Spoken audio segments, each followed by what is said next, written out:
Selamat siang, ketemu saya dengan Frankie. Hari ini di sesi ini saya akan coba menjelaskan tentang Amazon RDS ya, atau Relational Database Service.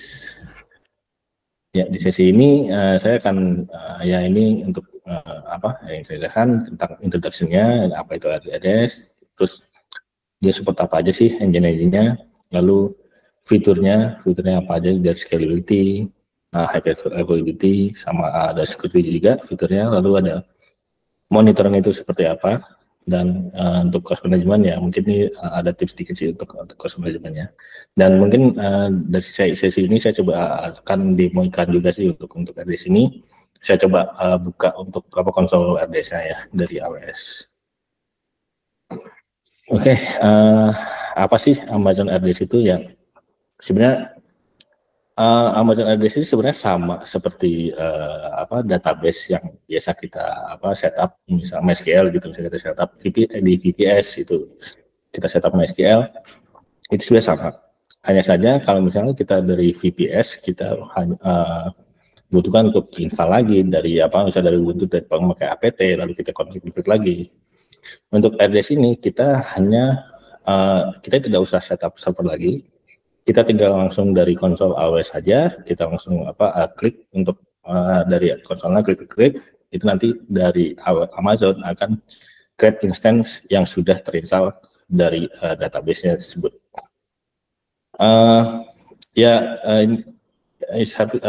Dari AWS ini dia memberikan kemudahan ya untuk manage dari database. Ya kita tidak usah ya seperti ini tidak usah tentang install server lagi yang lain-lain, dan untuk kliknya juga bisa langsung dari konsol tersebut. Dan ya karena memang ini mudah ya, kita juga bisa kayak mengurangi beban operasional, jadi yang kita tidak terlalu membutuhkan pengetahuan yang lebih soal database. Dan untuk skalibilitas juga lebih gampang daripada kita meng-scale-nya secara manual seperti itu. Oke, nah selanjutnya ini adalah engine database yang disupport oleh Amazon RDS. Ya, dia di sini ada MySQL, Postgres, MariaDB, ada Oracle juga, dan SQL Server. Jadi dia juga ada selain yang open source, ada Oracle dan SQL Server. Sebenarnya yang saya lihat sekarang sih ada lagi sih kalau misalnya dari IBM, saya juga lupa, nanti akan saya coba lihat di demo. Lalu sebenarnya selain ini itu ada namanya Aurora. Aurora itu dia engine yang memang dari AWS, dan tapi ini kompatibel. Ada dua engine, dia kompatibel MySQL dan kompatibel Postgres. Jadi dan kalau misalnya kita setup MySQL, kita hanya mendapatkan satu node saja, satu instance ya. Cuma kalau misalnya kita sudah pakai Aurora, itu otomatis akan terbuat cluster. Jadi dan dari cluster tersebut kita akan mendapatkan dua endpoint dari instance itu sendiri dan endpoint dari cluster. Jadi nanti akan saya jelaskan untuk endpoint ini.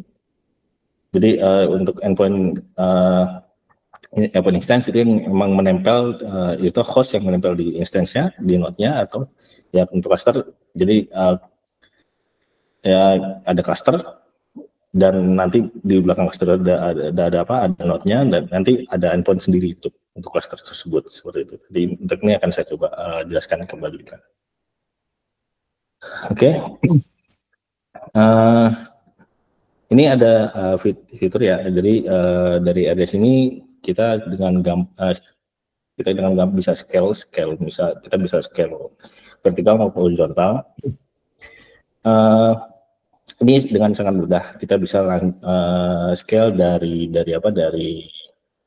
konsol tersebut. Jadi kalau misalnya kita mau menaikkan tipe instance-nya, misalnya dari medium ke large, kita bisa tinggal modify, langsung kita ganti, dan itu akan langsung otomatis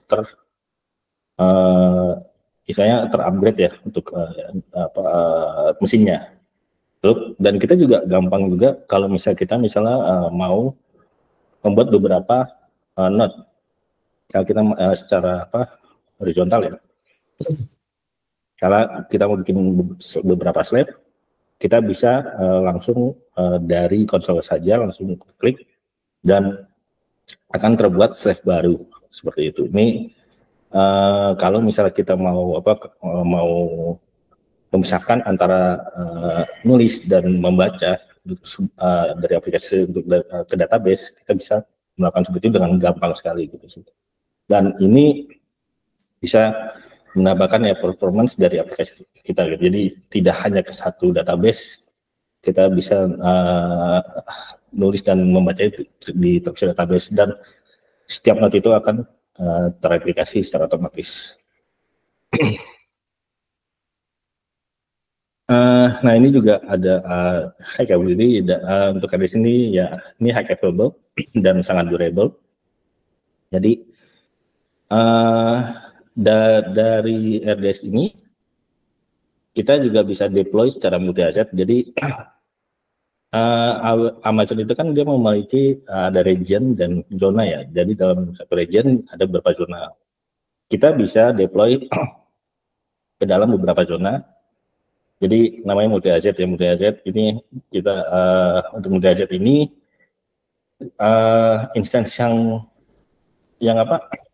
kita akan tersedia dua instance, satu instance aktif dan satu yang idle. Ini jadi kalau misalnya yang satu lagi bermasalah, developer kalau berjalan dan langsung berganti ke instance yang idle tersebut. Jadi ini akan langsung developer ke yang idle. Makanya ini sangat available selama kita memakai multi asset tersebut. Dan ada juga fitur namanya backup dan snapshot. Secara default sih sebenarnya kalau kita misal membuat instance akan ada pilihan auto backup, itu sudah ter-enable. Cuma kalau misalnya kita mau enable, kita bisa set berapa hari untuk retensi. Cuma kalau misalnya mau disable, kita bisa disable dari ya pas saat membuat database. Selain backup, ada juga fitur snapshot yang dia point in time ya, point in time. Jadi kalau misalnya kita jam 2, itu data jam 2 itu akan kita snapshot 1:1 dari data yang jam 2, jam 2 tersebut. Jadi selain backup yang otomatis per hari, ada juga snapshot yang kita bisa snapshot secara manual seperti itu. Ya, selain backup, ada pilihan untuk recovery aja. Yang mungkin emang nggak mungkin kalau misalnya ada backup, nggak mungkin ada recovery-nya. Jadi kita bisa recovery secara mudah. Tapi dengan catatan, biasanya kalau misal kita mau recovery dari backup atau snapshot, itu akan masuk ke instance yang baru. Tidak bisa tiban di instance yang existing ya. Jadi ini harus diperhatikan juga untuk recovery-nya seperti itu.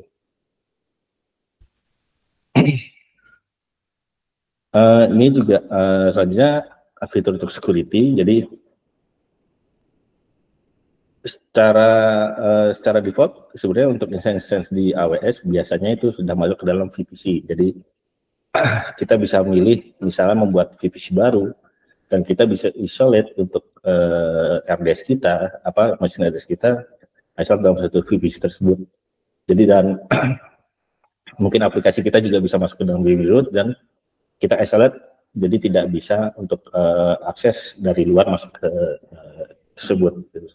Atau kalau memang mau bisa diakses dari network tertentu, kita bisa setup dari VPC tersebut. Tunggu sebentar.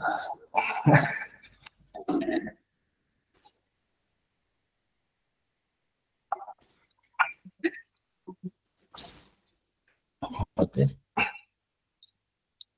Selanjutnya, nah ini untuk enkripsi sebenarnya secara default hampir semua service dari AWS itu ada enkripsi. Ini dapat di address nama transit, jadi di mesinnya maupun pada transaksi datanya ya, itu udah pasti ada enkripsi. Dan kita juga bisa integrasi menggunakan IAM untuk access control dari database tersebut. Selain kita manage RDS ya dari konsol menggunakan IAM, kita juga bisa membuat user MySQL menggunakan IAM. Jadi kalau misalnya kita tidak mau membuat user langsung dari misalnya MySQL ya, kita bisa menggunakan IAM untuk kontrol user-user yang untuk mengakses database dalam RDS seperti itu. Oke, selanjutnya ini untuk yang monitoring ya. Jadi ini sebenarnya ada dua untuk pilihan monitoring. Mungkin ada lebih, cuma saya ingin dua. Yang pertama itu dari CloudWatch, kita bisa melihat metrik-metrik, misalnya dari CPU atau connection-nya atau swap-nya itu yang terpakai oleh Amazon RDS. Ini secara default sudah ada setelah kita membuat RDS-nya, kita bisa melihat metrik-metrik tersebut. Lalu ada performance insights. Nah, performance insights ini sebenarnya kita harus enable dulu di settingan saat membuat atau ya kita modify lagi untuk monitoring. Misalnya ada pilihan checklist untuk monitoringnya, menu tambahan. Nah, performance insight ini kita bisa melihat query apa saja sih yang misalnya tinggi, yang memakai CPU tinggi, atau user mana sih yang misalnya running query yang tinggi tersebut, kita bisa melihat dari situ. Jadi ini akan terlihat sebagai metrik maupun listing query dan user-usernya. Jadi nanti akan saya coba kasih tahu kalau misalnya dapat satu demo. Oke. Untuk cost management, nah untuk cost management pricing pada Amazon Instance RDS ini sama seperti instansi situ biasa. Dia pay as you go, dia per hour kalau on demand, maupun kalau misalnya kita mau pakai reference instance, kita harus beli dulu, atau ya kita harus beli dulu, atau ya itu juga biasanya kita harus tahun gitu, misalnya ada kayak kontrak setahun kita, tapi lebih murah, walaupun lebih murah, cuma kita subkontrak. Nah, untuk cost optimizasinya sebenarnya ya salah satu mungkin kalau misalnya kita memang memakai lama, kita bisa pakai RI, reverse instance. Dan sebenarnya selain harga dari RDS ini, itu sebenarnya pasti ada namanya harga untuk transfer data. Jadi kalau biasanya kalau misalnya dari saya, kayak saya untuk minimalisir transfer data ke harga transfer data lebih mahal, kita biasanya membuat satu server juga. Kalau misalnya kita membutuhkan akses database itu dalam satu zona aja gitu. Jadi saya tidak usah ada banyak transfer data ke zona yang lain seperti itu. Jadi itu bisa jadi pilihan juga, walaupun memang sebenarnya tidak terlalu rekomendasi karena jadi kan itu kalau misalnya memang ada satu zona itu bermasalah, nanti itu akan kena semuanya. Jadi itu memang cuma, tapi lebih ke tips saja sih kalau misalnya memang mau saving dikit ya untuk transfer datanya. Lalu kalau misalnya kita mau nyoba juga, sebenarnya ini ada free tier juga, free tier dari Amazon. Free tier ini 12 bulan dari setelah kita pembuatan akun AWS baru. Jadi free tier ini kita bisa dapat 750 jam ada per bulan ya dalam untuk tipe instant dan ketiga mikro sama T4G mikro. Kita bisa coba kalau misalnya mau coba, kita bisa setting, ya kita daftar Amazon dan coba testing menggunakan tipe instant tersebut. Lalu dan selain itu yang saya juga dan ini jangan lupa biasanya defaultnya itu GP3, kita ganti ke GP2 karena dari sini yang untuk instance ada 20 GB di GP2. Lalu ada snapshot juga, ya ini kalau misalnya mau coba snapshot, kita ada fitur juga. Dan ini kalau misalnya kita mau coba-coba dulu, kita bisa bikin akun baru dan coba untuk create instance sesuai dengan tipenya ya. Kalau misalnya kita mau coba video tersebut. Oke. Mungkin untuk penjelasannya dikit aja. Nanti ini saya coba mau demokan dulu apa aja sih yang ada di dalam RDS, konsol RDS. Oke. Ini tampilan RDS pada AWS ya. Jadi ini ada menu-menu di samping, ada menu dashboard. Ini depannya dashboard. Overview dari dalam menunya. Ada DB instance ini list database, cluster ini kalau misalnya Aurora, ada list of instance. Ini kalau misalnya kita mau RI mengenai RI, cuma kita harus kontrak, biasanya sih antar setahun 2 tahun seperti itu. Ini ada menu snaps juga, ada yang automated atau manual. Event ini biasanya event-event yang operasional yang kita misalnya ini ada restart ya, ada restart, ini akan tersimpan di sini eventnya atau di create. Ini yang kemarin saya create, ini ada tersimpan. Jadi event-event yang operasional dalam RDS ini akan terlisting di sini. Subscription kalau ini ini sebenarnya bisa dibuat nanti buat alat, nanti mungkin akan saya jelaskan. Lalu parameter group ini dibuat untuk config ya, config. Kalau ada subnet group, ini subnet group untuk AWS. Oke, mungkin saya coba jelaskan satu dulu ya. Nah, untuk database ini tampilannya seperti ini. Ini saya ada satu database. Saya buat kemarin sebenarnya. Nah,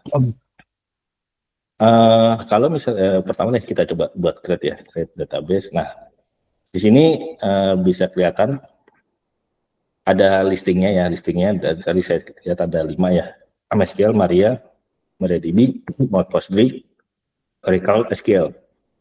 Dan ini ada baru sebenarnya IBM DB2, ini saya masih belum coba sih untuk IBM DB2 ini. Dan ini untuk Aurora. Jadi ini Aurora ini yang klasternya dari RDS ya. Jadi kalau misalnya memang menggunakan Aurora, ini otomatis akan terbuat klaster. Seperti itu. Nah, mungkin kita coba ke MySQL dulu saja. Nah, untuk ini kita bisa pilih engine versinya juga. Kalau misalnya MySQL bisa 5 atau 8 ya. Cuma ini belum ada 81. Karena kalau di luar kan bisa udah 81 ya kalau misalnya. Kalau Postgre, nah ini banyak sih kalau misalnya Postgre. Jadi kita bisa pilih versi juga. Versi saat create. Nah, untuk template ini tergantung kebutuhan kita ya. Kita mau production atau hanya dev, atau ini juga ada free tier. Kalau free tier kita tidak bisa pilih multi asset atau ini ya. Jadi itu udah template dari sananya untuk free tiernya. Mungkin kita coba ke dev test dulu. Nah, ini ada pilihan availability-nya. Kalau misalnya kita mau multi asset dan dalam cluster, kita bisa pakai ini. Dan ini akan membuat dua instance yang satu lebih ke standby, yang satu aktif dan standby. Jadi kalau misalnya satu bermasalah, itu failover ke yang standby-nya seperti itu. Ini sudah sama untuk instance maupun cluster, cuma ini dibuat cluster. Kalau misalnya kita tidak mau bikin dua instance, kita bisa mungkin memilih single DB aja seperti itu. Cuma dengan catatan kalau misalnya multi agent ini kita akan membayar dua instance, karena yang standby itu tetap aktif. Jadi seperti itu, hitungannya itu aktif. Jadi kita misalnya satu instance itu $50. Kalau misalnya kita pakai multi agent, kita akan membayar $100 seperti itu. Selanjutnya, nah ini untuk nama. nama database-nya sebenarnya ini serap aja. Lalu ada username-nya. Ini biasanya sih kalau misalnya apa di SQL biasa namanya root. Ini kita bisa set dengan nama apa aja. Lalu kita bisa milih juga untuk kredensialnya kita memakai secret manager atau self manage. Kalau misalnya kita memakai biasa, kita bisa memakai self manage dan provide untuk passwordnya ya, password seperti biasa. Nah, untuk instance kita bisa milih kalau misalnya dev special production kan kita bisa banyak ya, ada milih banyak. Cuma kalau misalnya kita ke free tier, kita hanya ada beberapa pilihan. Kalau ini hanya DB T4G Micro sama DB T3 Micro. Jadi ini emang udah template untuk yang free tier. Oke. Lalu ada untuk storage type kan tadi sudah jelaskan ya, untuk free tier-nya itu GP2. Sedangkan saat kita create ini defaultnya ke GP3, kita bisa set IC ke GP2 dengan 20 GB. Kalau misalnya kita mau coba free tier. Nah ini ada auto scaling. Sebenarnya untuk auto scaling ini dia bisa fleksibel ya dari ARDS ya. Kalau misalnya kita set 20 nih dan kita enable auto scaling dan ternyata storage kita penuh di database, dia akan langsung scaling lagi naik untuk storage scaling tanpa ada down gitu seperti itu. Jadi ini emang bisa jadi itu sih kalau misalnya kita memakai data yang banyak sekali.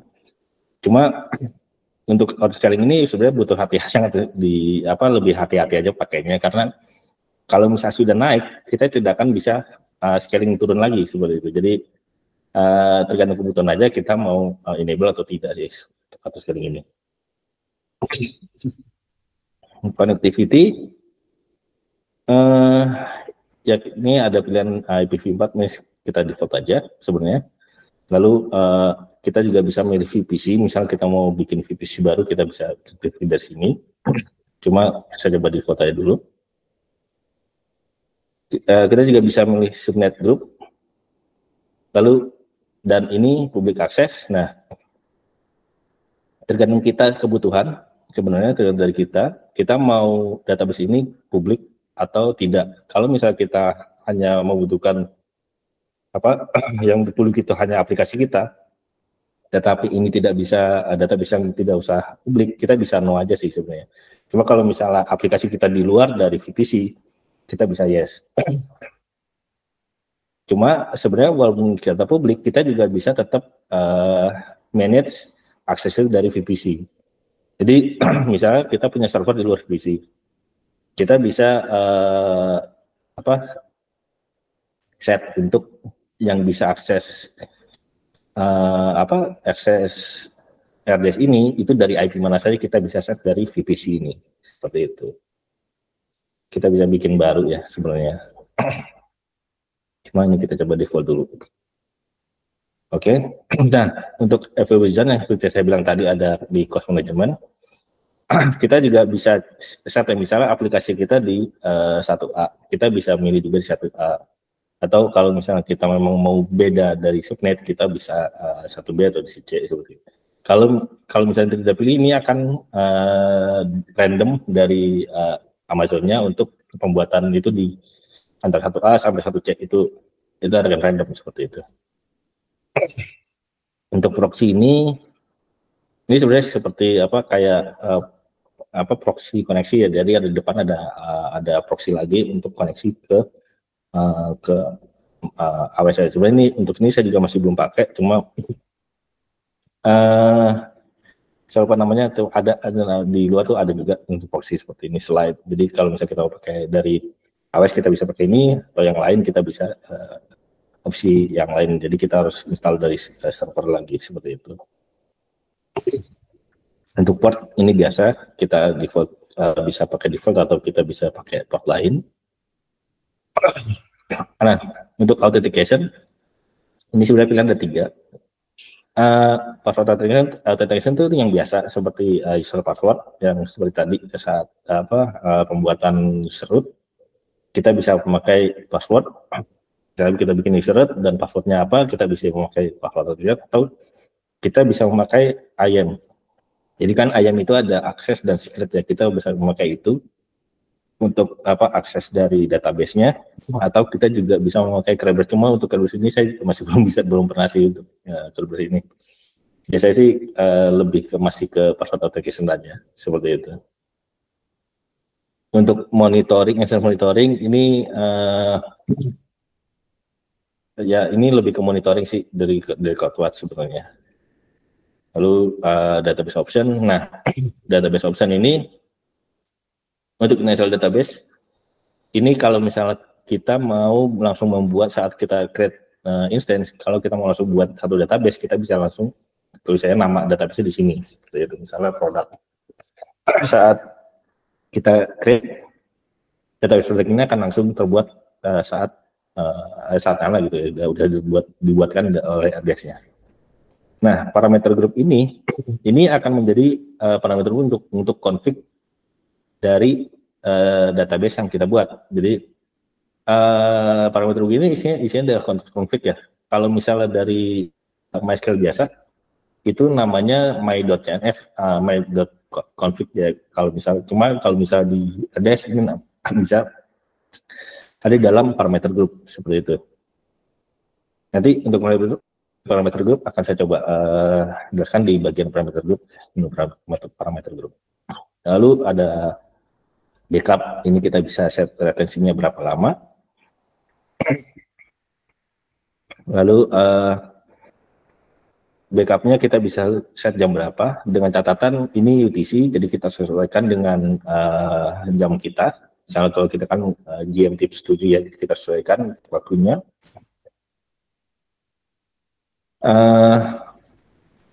Ini default saja. Lalu enkripsi, ini enkripsi udah defaultnya untuk KWSDS. Jadi start default ya, ini sudah terenkripsi dari saat create. Lalu untuk log sebenarnya ada 4 ya pilihan. Cuma untuk kita bisa enable dari sini. Kalau misal kita ada compliance dan butuh audit, kita bisa enable audit log dari sini. Kalau kita butuh slow query untuk analisa dari query, kita bisa enable dari sini juga. Untuk maintenance kita juga ini kalau misalnya kita mau otomatis upgrade minor versionnya dari AWS-nya, kita bisa checklist. Dan untuk Windows ini, maintenance Windows ini sebenarnya kalau misalnya ada upgrade, ini dia akan otomatis restart pada jam yang ditentukan. Seperti misalnya kita mau, kalau ada update besar gitu, ada update besar, dan ini butuh restart, ini akan menjadi patokan dari kapan sih kita boleh untuk restart, atau kapan RDS dapat merestart. Jadi ini kita bisa set jam berapa ya. Biasanya sih kalau misalnya ini untuk maintenance Windows saya set di malam hari. Cuma ini kan bisa UTC, jadi kita sesuaikan aja, bisa jam 18 sih kalau misalnya. Dan ini durasinya kita bisa berapa lama untuk untuk maintenance-nya. Nah, delete protection. Sebenarnya kalau misalnya untuk fitur nggak bisa ya. Cuma kalau misalnya untuk production ini kalau bisa sih di enable. Jadi nggak bisa langsung sembarangan untuk delete instance-nya. Jadi kalau misalnya ini ya enable dan ada yang model dari menu konsol, ini akan ada warning untuk delete protection enable. Jadi kita harus disable dulu baru kita bisa delete untuk ininya instance ya. Oke, untuk create ini seperti itu. Lalu query editor ini fitur untuk ini sih Aurora sih, karena emang saya nggak ada Aurora, jadi ini mungkin saya coba skip dulu aja. performance insights. Sebenarnya untuk mau melihat metrik dari query yang memakai CPU itu sebenarnya di sini. Cuma ini mungkin karena emang saya nggak ada pemakaian, jadi masih kosong sebenarnya. Gitu. Jadi di sini kita bisa melihat yang tadi saya coba jelaskan, kita bisa melihat metrik untuk query-nya itu tinggi atau tidak, si pemakaian CPU tinggi atau usernya itu dia tinggi atau tidak seperti itu. Jadi ini bisa dilihat di sini. Cuma ini ternyata enggak. Saya coba enable, cuma ternyata masih belum muncul sih. Mungkin memang karena enggak ada transaksi sama sekali di database yang saya buat tadi. Oke, snapshot ini. Snapshot kita bisa bikin snapshot dari menu snapshot. Ini manual karena cluster, karena saya nggak punya, tidak ada Aurora, kita tidak cluster, jadi instance kita bisa langsung ke instance ini. Lalu kita bisa berikan namanya sih, namanya apa? Misalnya ya, DB1, kita bisa langsung snapshot aja. Ini akan langsung create untuk snapshotnya. Dan ini snapshot ini ya point in time ya, jadi pada saat ini kan jam 14.42 ya, jam 14 ya, jadi ini pas jam 14, data jam 14 ini akan tersimpan di dalam snapshot ini. Oke, untuk export nih saya masih belum pernah pakai juga untuk snapshot. Automate backup. Nah, untuk automate backup ini sebenarnya backup dari database yang sudah aktif ya. Cuma ini karena ini memang tidak saya aktifkan, jadi ini nggak ada sih untuk nanti akan muncul di sini sih sebenarnya. Atau akan muncul di dalam sini sebenarnya ada juga sih dalam backup. Nah ini tadi snapshot yang saya buat. Nanti backup ada di sini sih backup. Itu. Untuk reserve instance ini kalau misalnya kita mau kontrak, misalnya udah fix kita mau pakai ini, kita mau kontrak agar bisa lebih murah untuk harganya, kita bisa proses RI dari sini juga. Untuk proxy ini ya, ini akan ada endpoint di depannya yang untuk proxy ke instance DB kita. Oke, Subnet Group ini lebih ke network ya, networknya dari yang akan dipakai ke RDS. Nah, selanjutnya ini mungkin ke parameter group aja. Jadi tadi kan yang dipakai default ya, kalau misalnya tadi ya.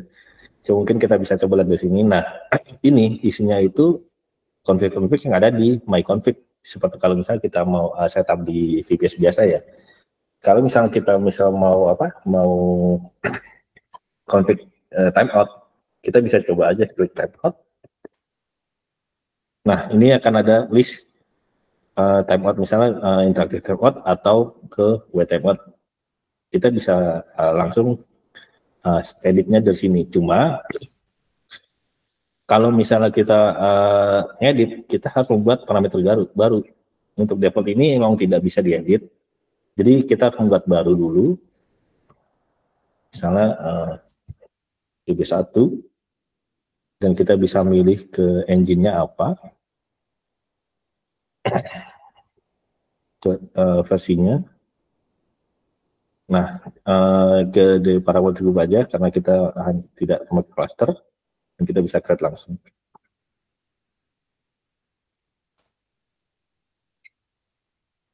Oke, dan isinya sama. Nanti ini akan default-nya, dan tapi kita bisa ngedit di sini. Jadi kalau default itu kita tidak bisa edit. Kalau misalnya kita mau config-nya custom, kita harus bikin baru dulu dan kita edit. Misalnya tadi kita bisa timeout ya, timeout. Ini kita bisa misalnya set ke 60 detik. Ini yang biasa diganti ya kalau misalnya ini 60 detik. Ini kita bisa save. Nah, ini kan case-nya kita sudah bikin parameter baru ya. Bagaimana sih cara makainya di database yang udah existing? Kalau misalnya kita masih create, kita bisa langsung pilih dari sini. Sebenarnya ada namanya parameter group. Nah, ini kalau misalnya mau ini existing kita bisa langsung DB1 sih. DB1. Kalau sebenarnya kalau misalnya untuk create baru kita bisa langsung pilih saya DB1 sih. Harusnya sih ini muncul selama di parameter grupnya itu versinya sama dan engine-nya sama. Itu harusnya sih muncul sih di sini. Ini kan tadi kan saya bikin parameter gue yang dengan MySQL 8 dan iya MySQL versi 8 ya. Dan ini untuk database yang udah existing itu MySQL versi 8. Jadi kalau misalnya memang baru, coba bisa diganti dari sini. Atau kalau misalnya ini sudah existing, kita bisa langsung ganti aja di sini sih. Kalau DB1, kita bisa langsung saja continue. Nah, pada saat modify ini kita ada pilihan nih. Tadi kan saya bilang nih ada maintenance Windows. Nah, maintenance Windows ini, jadi kalau misalnya kita ada perubahan dan membutuhkan restart, ini kita bisa ada pilihan akan di-schedule saat waktu yang kita tentukan sebelumnya saat kita create extends, atau kita langsung implement sekarang aja gitu ya. Jadi kita bisa pilih kalau misalnya memang nggak bisa sekarang, misalnya memang transaksi banyak dan kita schedule pada malam hari, kita bisa pakai ini di schedule saja. Tapi untuk perubahannya tidak akan langsung dapat dari instansi ya. Jadi kalau misalnya kita mau langsung, atau kita bisa ya pada malam hari mungkin transaksinya udah tidak terlalu banyak, kita bisa langsung immediately aja sih. Nah, kita bisa langsung ini immediately. Nanti ini akan ada configuration-nya ya. Nah, di parameter group ini akan applying. Ini dia akan sinkron ke parameter group yang baru kita buat, seperti itu sih. Dan kalau misalnya sudah statusnya ada in sync, ini konfigurasi di dalam database MySQL-nya itu akan mengikuti dari parameter group, konfigurasi di parameter group yang kita buat baru tadi, seperti itu. Dan untuk parameter group ini sebenarnya kita juga harus hati-hati karena ada konfigurasi yang membutuhkan restart, ada yang tidak gitu. Jadi kita harus hati-hati juga sih untuk kalau misalnya ganti-ganti config ini butuh restart atau tidaknya sih, seperti itu. Oke, untuk parameter group mungkin sampai sini aja. Ini terus bisa harusnya sudah uplink dan tinggal tunggu sync saja. Oke.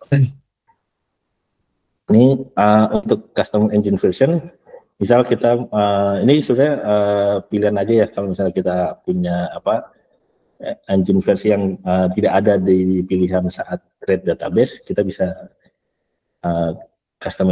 create customnya di sini sih. Cuma ini hanya kan untuk ada pilihan hanya untuk Oracle dan SQL Server. Oke. Dan Zero ETL. Nah, ini sebenarnya fitur baru dari Amazon. Jadi kalau misalnya kita Amazon itu kan ada Redshift ya untuk data warehouse. Jadi kalau misalnya kita mau mirroring dari